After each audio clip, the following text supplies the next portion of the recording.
Hello friends, Vladimir here with you. Welcome to our weekly review, 4th of July 2011. First of all, I would like to start with wishing happy holiday and happy Independence Day all our US followers, all my US friends, all my US community friends.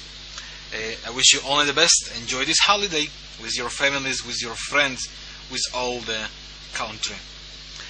A second thing I want to remind you, it is the beginning of July. It means we are in the summer.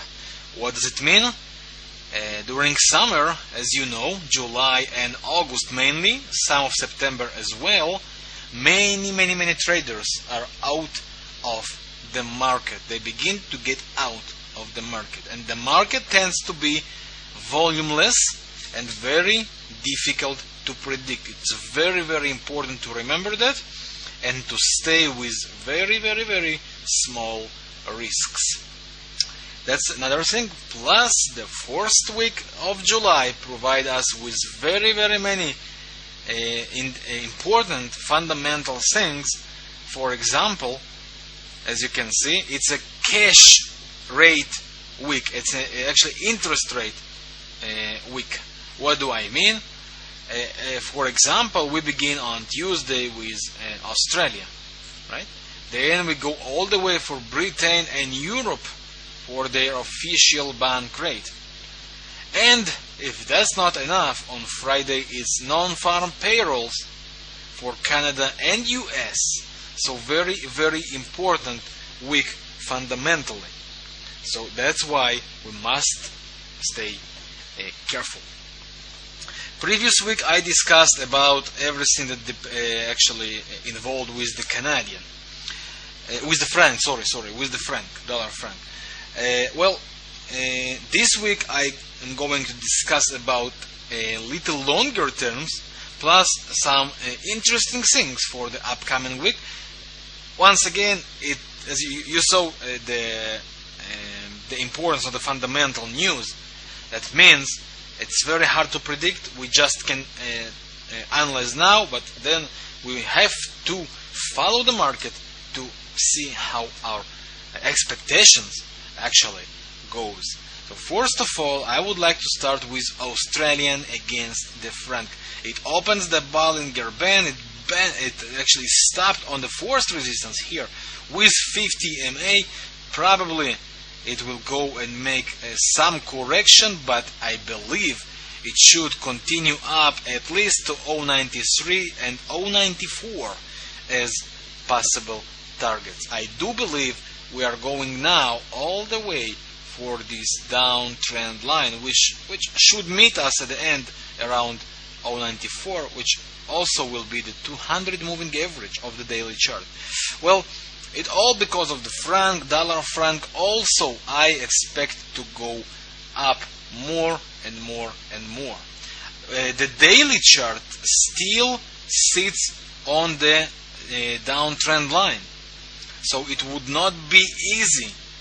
We discussed about an aggressive entry on the live room with the break of the short-term trend line. Here we go all the way for the daily uptrend line, right?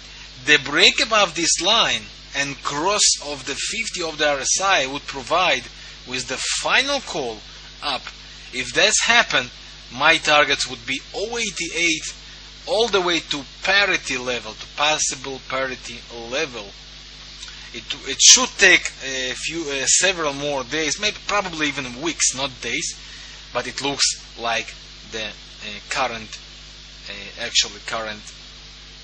trend. Of course, there will be once again corrections. It will not be straight all the way, but that's how it looks like. I am bullish for all depends on the dollar franc. About the Swiss yen we discussed. As you can see, the weekly chart ends with a critical key reversal here with also bearish inverted hammer right on the critical area we discussed in between 97 to 98. Bam, aiming down. I still believe 94.30 would be reached during the next weeks. Maybe even lower. But let's first reach the 94.13 to see how we continue further. Once again, I am bearish actually for the Swiss franc currency. All depends on it. Now let's see other interesting things. Euro dollar. Let me just erase those lines, and here, alright, here we go. We see a weekly kicker up. RSI stayed positive. Well, it looks like the euro is about to continue. After the Greece vote, it looks like the market does not have anything that could stop him in a moment. Of course, there will be corrections. It will go up and down, up and down, up and down, of course. But the main trend stayed up. And it looks like the euro is going to reach 148 at least once again. Maybe probably it will go to 150 and maybe even 152, which is also investors' targets. But I am bullish, by the way. Okay, if it's not, if I was not clear, I am bullish for the euro long run. But I think this is the last run of the euro dollar, because I believe it is going to create the final divergence here in several weeks. And then complete a critical divergence, and then bam, all the way down again. So I am bullish as for now. If you go to the daily chart, there is also a triangle, as you can see. There is also a triangle limits, right? Boundaries here, right? It should break it up and continue all the way up. If it happens, that would be a good call to continue with the euro. On the short term, by the way, there is a divergence here, right? It should, well, it will be classical if it moves little up again and then bam, cross down again to complete the stochastic divergence here and drop down. I do believe it will correct for the short term, but long run, we are going to see good ride up.